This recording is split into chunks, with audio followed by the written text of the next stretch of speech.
Hi, I'm Roosevelt Mitchell III, award-winning educator, author, and the disability scholar. So yesterday I was in a meeting with 10 principals and assistant principal, a mixture.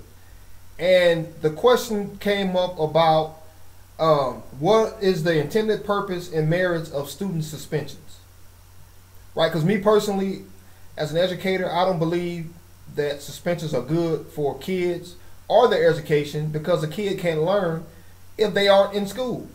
And of course we can punish them for certain things, but I don't think taking them away from education is a way to punish some kids that you're supposed to be educating in the first place, right? That's why the school is there. You can't call it a school if there's no education going on, there's no teaching, there's no learning. So you take a kid out of that environment back to home or the environment that he does not thrive in or does not learn anything positive in, then all you're doing is taking him, he or she, 2 or 3 steps back. So I was amazed at some of the responses that these principals and assistant principals who are leaders of buildings and many children and teachers actually gave.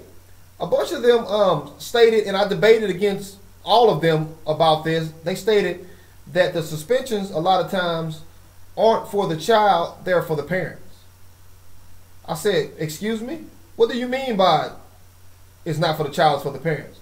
Well, Mr. Mitchell, you know, if you suspend a kid and he's not doing right, you suspend him for one day, maybe he comes back, the parents still hadn't did anything or came out to the school, then the next time you suspend them for 1 or 2 or 3 days, then once that parent has a child at home and they can't go and get their hair done or they can't go and do all these other things, then they're going to say something or get their child right or come out to the school. My response was this, as I was outraged, but I didn't want to show it because, you know, in a debate, it's about seeing each other's views. You can't learn anything if you just cut other people off or their way of thinking. So, you know, I heard them out and I soaked it in, and this was my response. I said, what is the goal of education? Is it to teach parents a lesson or to teach the kids a lesson who are inside the building, first and foremost? Secondly, as a special education teacher, a lot of regular education teachers and principals and administrators and superintendents and school board members fail to think about is, what if those parents has a disability, a mental disability, to where they can't be engaged because they don't have the capacity. And of course, you know, if you don't do anything drastic to your child, the state surely isn't going to come and take that child away, and the state has to pay for it. So they leave that child in that setting, even though their parent may not be mentally healthy. So I posed that second part to him.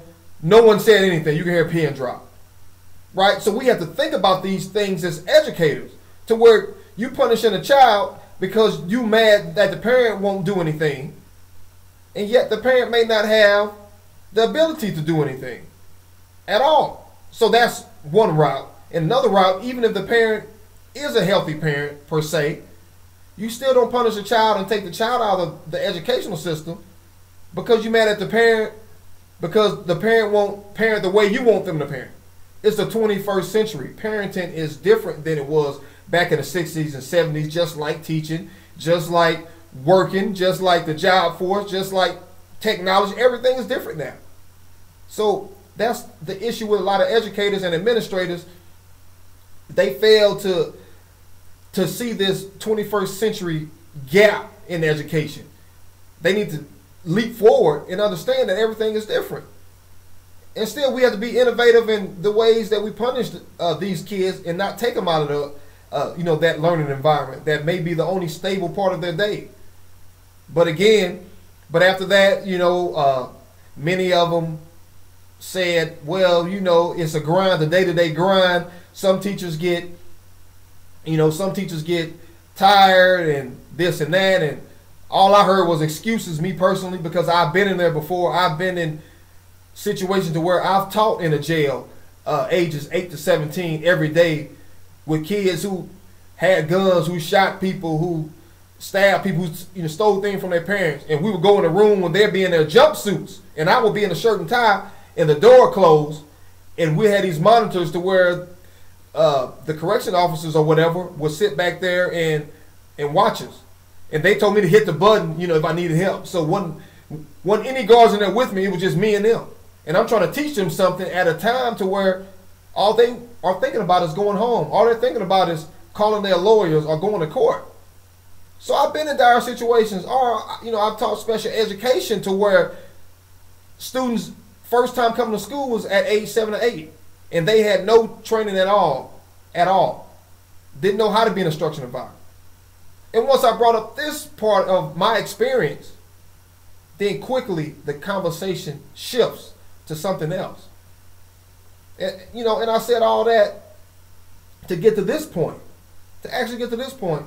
As parents and as people outside in the community, we have to push to change these school laws or school policies about zero tolerance, about suspension and expelling kids. Because a lot of times a teacher can have a bad day or the administrator can have a bad day. Well, I'm tired of your parents. Your parents don't show up for anything. Your parents not supportive. So I would go ahead and get rid of this kid because they're not doing well on test scores anyway. And a kid is lost in the system. So it's a bigger picture going on. And unfortunately, a lot of parents do not understand it, in which I wouldn't expect them to understand it unless an educator inside the system explain it to them.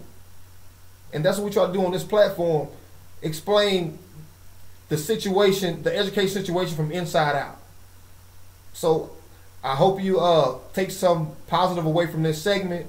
And if you have any questions, please contact us. And until next time, my friend, be blessed and be encouraged.